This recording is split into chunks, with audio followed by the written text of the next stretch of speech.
Willie D Live. What's up, family? We got a 70-year-old pilot in Brazil who was about to go on a mission to deliver some little girls, and they caught his ass. Yeah, fam. Check it out. Seu Sérgio, você tá com mandado de prisão, tá? Você sabe o motivo já?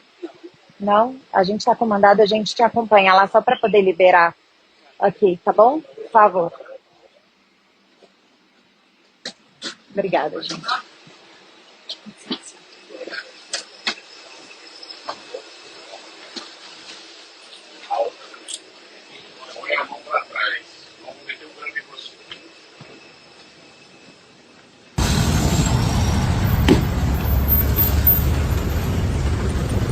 Check out the perp walk, fam. Watch who's escorting him.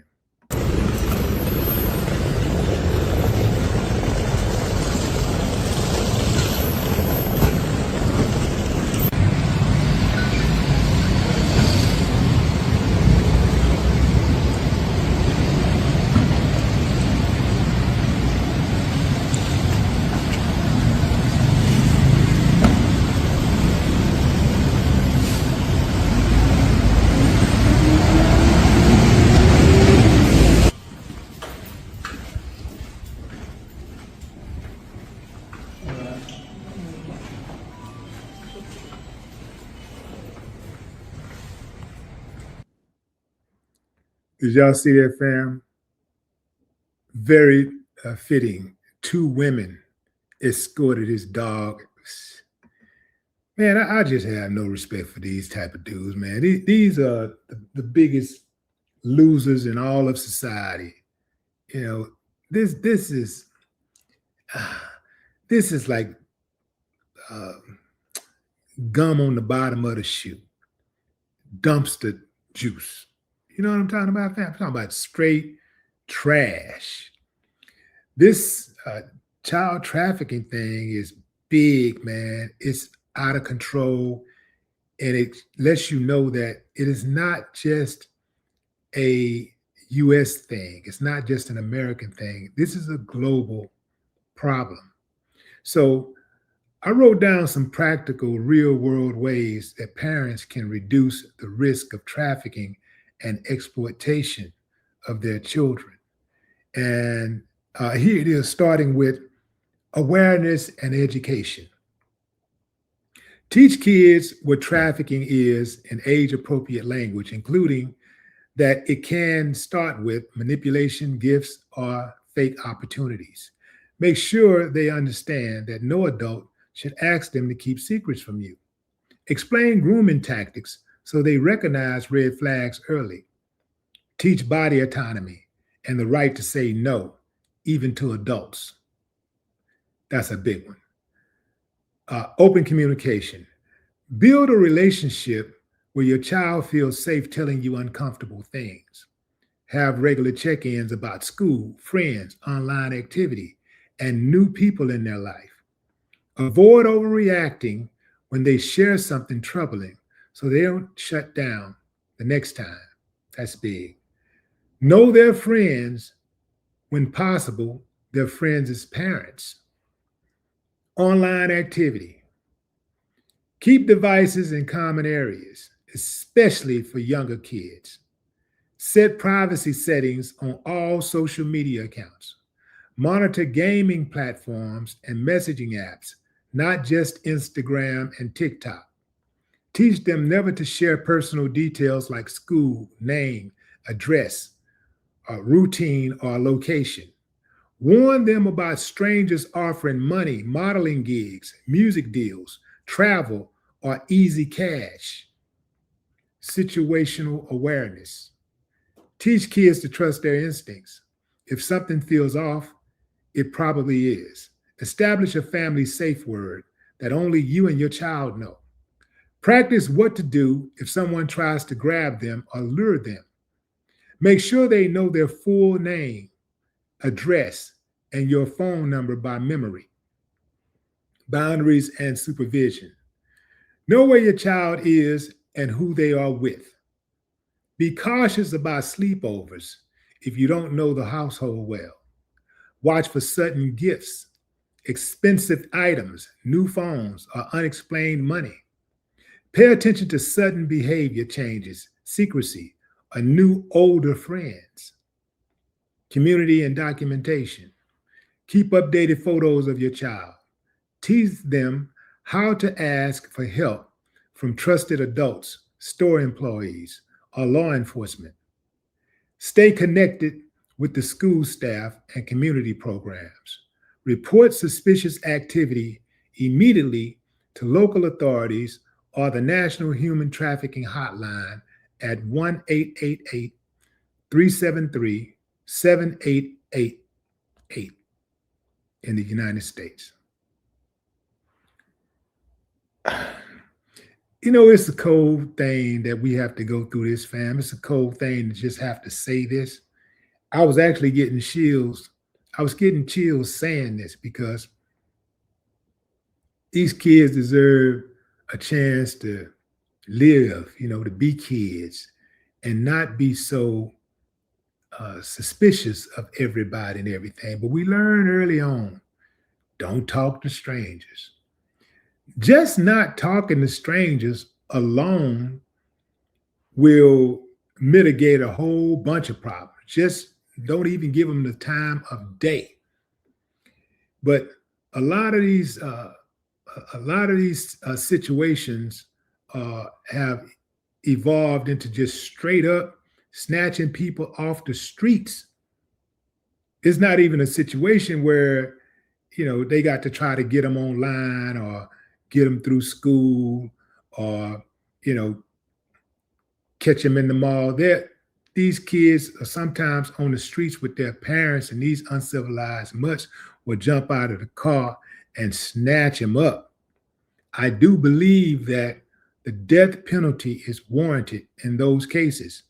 Even if you don't kill the child, if you snatch a child off the streets, if you snatch a child, that type of trauma, man, that don't go away easily.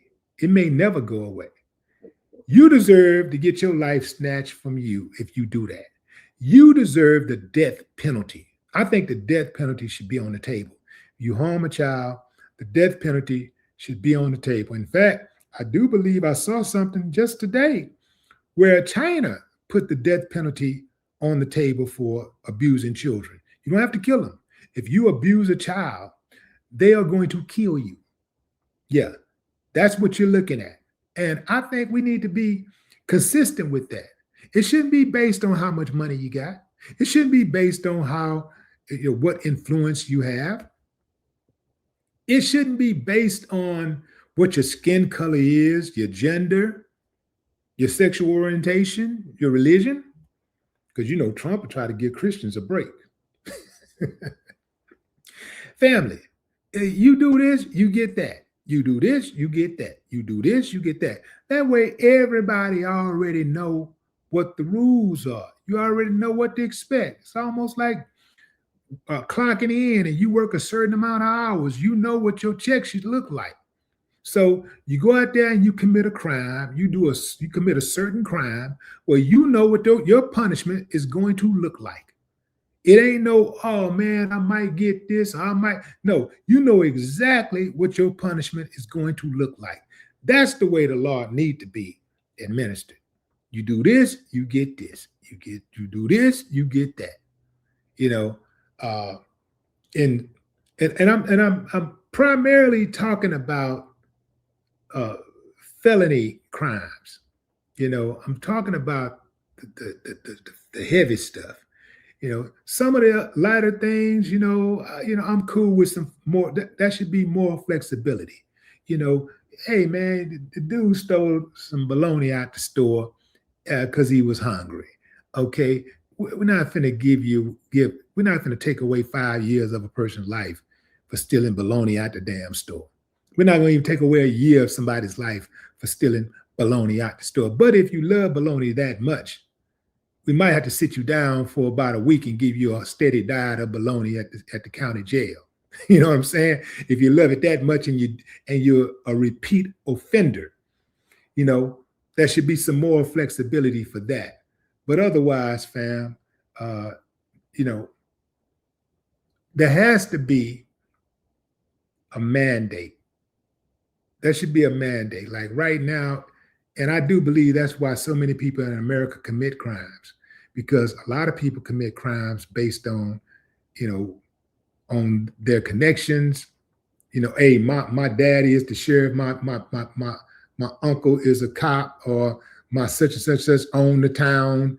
You know, I'm white, I got money, you know, I'm a woman, they're not gonna go so hard on me. All of that kind of stuff, right? Take it off the table and go in on everybody. That's how it should be done, especially when you talk about messing with these kids.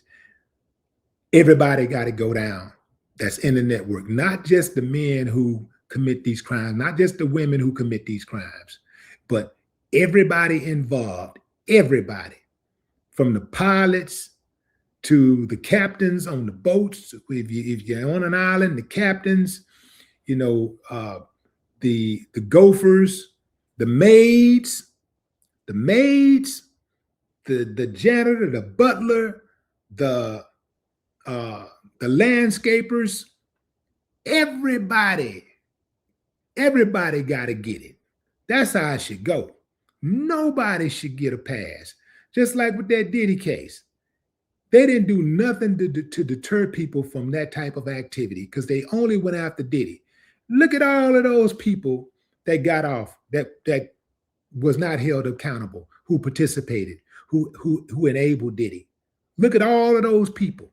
All of those people, what that says to other people who might be interested in that type of lifestyle is to say, you know what, I can participate as long as I'm not at the top, as long as I'm not the main dude, then I'm going to be safe. And I'll just give up the main guy and then I can continue on with my life. Now, fam, that's got to stop. That's got to stop. I'll tell you this, fam, like, ultimately, the biggest protection is connection when it comes to keeping your child safe. You know, kids who feel seen, heard, and valued are far less likely to be vulnerable to manipulation.